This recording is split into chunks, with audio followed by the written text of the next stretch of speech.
Hello students, स्वागत है आप सभी का। जी हाँ स्टूडेंट, आज हम लोग क्लास 9 के चैप्टर 8 यानी क्वाड्रिलेटरल्स के बारे में सीखेंगे।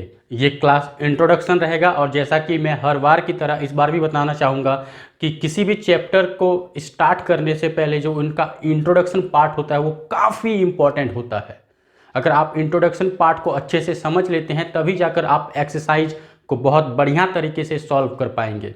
तो स्टूडेंट्स, मैं चाहूँगा कि इस वीडियो को आप शुरू से अंत तक जरूर देखें, जिससे कि आपका क्वाड्रिलेटरल चैप्टर्स का जो मेन पॉइंट्स है, कॉन्सेप्ट्स है, वो आपको समझ आ जाए और बाकी जो एक्सरसाइज सॉल्यूशन में फिर आपको कोई दिक्कत ना आए। तो बिना देरी किए आइए स्टार्ट करते हैं। तो अब क्वाड्रिलेटरल क्या होता है? क्वाड्रिलेटरल क्या है? ए रीजन बाउंडेड बाय 4 साइड्स, यानी एक ऐसा रीजन, एक ऐसा क्षेत्र जो 4 भुजाओं से घिरा हुआ हो, तो उसे क्या कहा जाता है? क्वाड्रिलेटरल। जैसे कि एक अगर फिगर ड्रॉ करें तो मान के चलिए एक ऐसा रीजन है, आप देख सकते हैं, जो 4 भुजाओं से घिरा हुआ है, तो इसी को क्या कहा जाता है? क्वाड्रिलेटरल। अब क्वाड्रिलेटरल के कुछ इंपॉर्टेंट पॉइंट्स है वो जान लीजिए कि किसी भी क्वाड्रिलेटरल में 4 साइड होते हैं, ठीक है, 1 2 3 4। इसी तरीके से किसी भी क्वाड्रिलेटरल में एंगल्स कितने होते हैं? 4, 1 2 3 4। और इसी प्रकार से किसी भी क्वाड्रिलेटरल में वर्टेक्स कितने होते हैं? यानी एक ऐसा पॉइंट जहाँ पे 2 साइड्स आके मिलता हो, उस पॉइंट को वर्टेक्स कहा जाता है। और इसको हम लोग देख पा रहे हैं कि वर्टेक्स यहाँ पे कितने हैं? 4, यानी 4 भुजाएं, 4 एंगल्स, 4 वर्टिसेस। अब देखिए क्वाड्रिलेटरल्स के कुछ प्रकार होते हैं, टाइप्स होते हैं। पहला क्या है?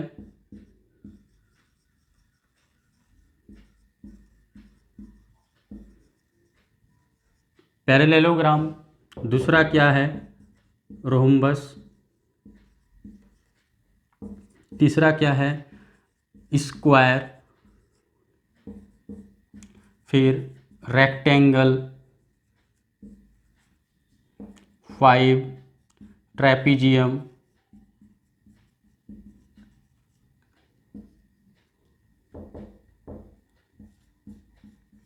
काइट। इस तरीके से हम लोग देख पा रहे हैं कि ये सारे के सारे क्या हैं? क्वाड्रिलेटरल्स के ही टाइप्स हैं, प्रकार हैं। तो अब बारी बारी से हम लोग इनके प्रॉपर्टीज़ के बारे में भी सीखेंगे। तो अगर इस चैप्टर के पॉइंट ऑफ व्यू से देखा जाए तो पैरेललोग्राम के प्रॉपर्टीज़ को जानना काफ़ी ज़रूरी है। तो ये वीडियो के अगले पार्ट में हम लोग देखेंगे। तो यहाँ पे क्वाड्रिलेटरल का एक प्रॉपर्टी होता है जिसे कहा जाता है angle sum property.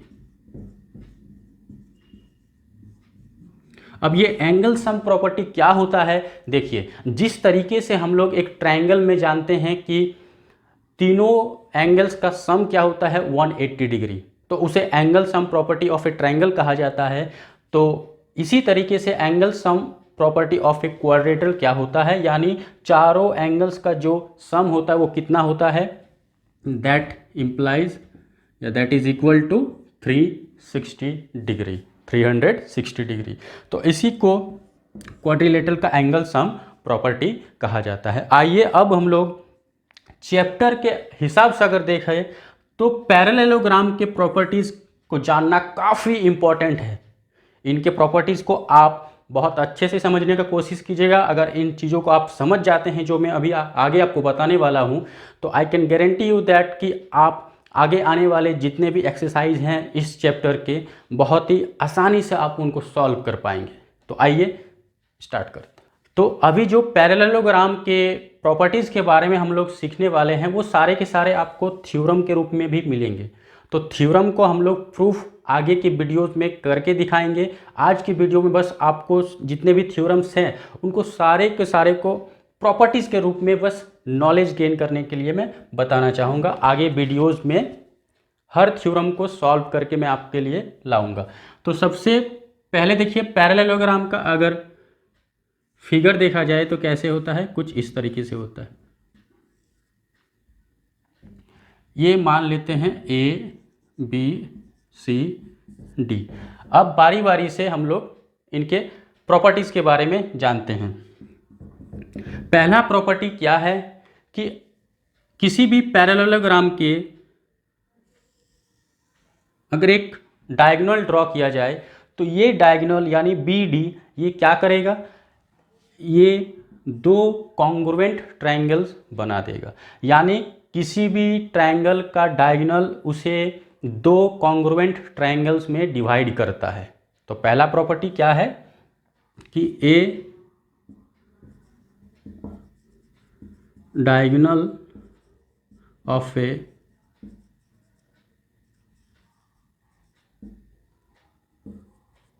Gram divides it in two congruent triangles। यानी ये जो आप डायगोनल देख पा रहे हैं, ये डायगोनल क्या किया, ट्रायंगल ADB और DBC को दो कॉन्ग्रुएंट ट्रायंगल में डिवाइड कर दिया। यानी हम लोग इस तरीके से लिख सकते हैं ABD is congruent to triangle DBC। तो ये पहला प्रॉपर्टी है, अपोजिट साइड्स आर इक्वल। दूसरा प्रॉपर्टी क्या है स्टूडेंट्स कि किसी भी पैरेललोग्राम में अपोजिट साइड्स क्या होते हैं, इक्वल होते हैं। यानी अगर यहाँ पे हमारा AB 5 सेंटीमीटर है तो DCB क्या होगा 5 सेंटीमीटर। अगर AD मान के चलिए 3 सेंटीमीटर है तो BCB क्या होगा 3 सेंटीमीटर। यानी किसी भी पैरेललोग्राम में आप पाएंगे कि इनके अपोजिट साइड्स क्या होते हैं, इक्वल। इसी तरीके से इसी को अगर रिवर्स कर दिया जाए, यानी कन्वर्स प्रॉपर्टी के रूप में, कन्वर्स थ्योरम के रूप में देखा जाए, तो अगर कोई क्वाड्रिलेटरल है, मान के चलिए कोई क्वाड्रिलेटरल है PQRS, अगर कोई क्वाड्रिलेटरल PQRS है और उसमें अगर दिया हुआ रहे कि अपोजिट साइड्स आर इक्वल, तो फिर हम लोग कह सकते हैं कि ये क्वाड्रिलेटरल क्या होगा, एक पैरेललोग्राम होगा। जिस तरीके से एक पैरेललोग्राम में हम लोग देख पा रहे हैं अपोजिट साइड्स आर इक्वल, तो इसी तरीके से अगर क्वाड्रिलेटरल दिया हुआ रहे और दिया हुआ रहे कि अपोजिट साइड्स आर इक्वल है, यानी इनके जो अपोजिट साइड्स है इक्वल है, बराबर है, तो हम लोग कह सकते हैं कि ये जो क्वाड्रिलेटरल है फिर क्या है, पैरेललोग्राम। तो ये तीसरा प्रॉपर्टी आप क्या देख पा रहे हैं कि in a quadrilateral if opposite sides are equal then it is a parallelogram. Next property क्या है, जिस तरीके से हम लोग देखें कि किसी भी पैरेललोग्राम में क्या है, अपोजिट साइड्स आर इक्वल, तो ठीक इसी तरीके से मान के चलिए एक पैरेललोग्राम है PQRS। तो किसी भी पैरेललोग्राम में क्या होता है, अपोजिट एंगल्स क्या होते हैं, इक्वल होते हैं। मान के चलिए अगर ये 60 है तो ये भी क्या होगा 60, अगर मान के चलिए ये 120 है तो ये भी क्या होगा 120 डिग्री। यानी किसी भी पैरेललोग्राम में अपोजिट एंगल्स आर इक्वल, ये चौथा प्रॉपर्टी है, यानी फोर्थ प्रॉपर्टी है। ठीक, अगर फिफ्थ प्रॉपर्टी के बारे में बताया जाए तो फिफ्थ प्रॉपर्टी क्या है, converse of the fourth property. यानी अगर एक पैरेललोग्राम है तो अपोजिट साइड्स अपोजिट एंगल्स क्या होंगे, इक्वल होंगे। तो इसका कन्वर्स क्या हो जाएगा कि मान के चलिए ये एक क्वाड्रिलेटरल है जिसमें दिया हुआ है कि अपोजिट एंगल्स क्या हैं, इक्वल है। यानी फिफ्थ प्रॉपर्टी में हम लोग कह सकते हैं कि if opposite angles of a quadrilateral are equal then it is a parallelogram. ठीक है। सिक्स्थ प्रॉपर्टी क्या कहता है कि diagonals of a parallelogram bisects each other. यानी ये जो डायगोनल है AC and BD they bisect each other. यानी बाइसेक्ट का मतलब क्या होता है, दो बराबर भागों में डिवाइड करना, यानी अगर एक डायगोनल 10 सेंटीमीटर का है तो वो क्या हो जाएगा 5 सेंटीमीटर में डिवाइड हो जाएगा। तो हम लोग कह सकते हैं कि ये जो दो डायगोनल है वो एक दूसरे को बाइसेक्ट किया, यानी O A is equal to O C, हम कह सकते हैं O A is equal to O C and O B is equal to O D.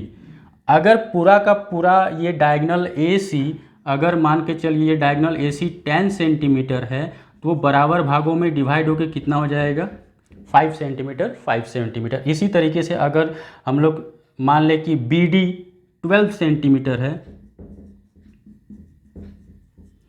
तो ये बराबर भागों में डिवाइड होकर कितना कितना हो जाएगा 6 सेंटीमीटर। तो यानी सिक्स्थ प्रॉपर्टी क्या है कि किसी भी पैरेललोग्राम के जो डायगोनल्स होते हैं वो एक दूसरे को बाइसेक्ट करते हैं, यानी दो बराबर भागों में डिवाइड करते हैं।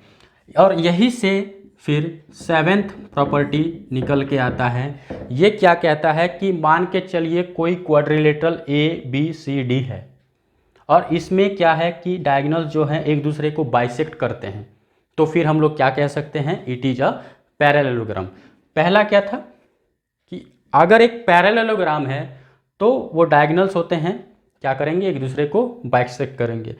इसी का जस्ट उल्टा सेवेंथ प्रॉपर्टी क्या कहता है कि अगर कोई क्वाड्रिलेटरल है और उसमें दिया हुआ रहे कि इसके जो डायगोनल्स हैं एक दूसरे को बाइसेक्ट कर रहे हैं तो फिर हम लोग कहेंगे कि it is a parallelogram. Parallelogram का एक काफ़ी इम्पॉर्टेंट प्रॉपर्टी आइए अब जान लेते हैं। ये प्रॉपर्टी बहुत ही ज़्यादा इम्पॉर्टेंट है और थोड़ा बहुत कन्फ्यूजिंग है, तो डोंट वरी, मैं आपके सारे कन्फ्यूजन को दूर कर दूंगा। क्या है, सपोज मान के चलिए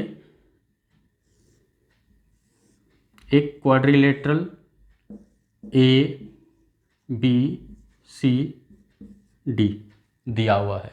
अब अगर इस क्वाड्रिलेटरल का कोई एक पेयर ऑफ साइड्स इक्वल है एंड पैरेलल है तो फिर हम लोग कहेंगे कि ये क्वाड्रिलेटरल क्या है, एक पैरेललोग्राम है। स्टेटमेंट क्या है कि कोई भी one pair of opposite sides is equal and parallel then it is a parallelogram. यानी सपोज मान के चलिए A B is equal to D C, A B is equal to D C and A B is parallel to DC, then it is a parallelogram। फिर से कहना चाहूँगा कि अगर कोई क्वाड्रिलेटरल है उसमें सिर्फ और सिर्फ एक ही पेयर का अपोजिट साइड्स इक्वल हो और पैरेलल हो तो फिर अगेन ये क्या है, पैरेललोग्राम। यहाँ पे ध्यान देने वाली बात ये है कि मान के चलिए ये अगर इक्वल है ये और आप ये दिखा दें A D is parallel to B C तो फिर ये पैरेललोग्राम का प्रॉपर्टी नहीं होगा, तब ये पैरेललोग्राम नहीं होगा। कंडीशन क्या है कि जो पेयर ऑफ साइड्स इक्वल है वही पेयर ऑफ साइड्स पैरेलल भी होना चाहिए, तभी जाके क्या होगा, एक पैरेललोग्राम होगा। ठीक है, तो आई होप कि आपको ये प्रॉपर्टी भी काफ़ी अच्छे से समझ में आया होगा। तो आई होप स्टूडेंट आज का वीडियो आपको काफ़ी अच्छा लगा है तो लाइक ज़रूर करें। अपने डाउट्स या कोई भी क्वेरी रहे तो कमेंट सेक्शन में ज़रूर बताएं और साथ ही साथ अगर चैनल पर नए हैं तो सब्सक्राइब करना ना भूलें। मैं इसी तरीके के वीडियोज़ आपके लिए लाता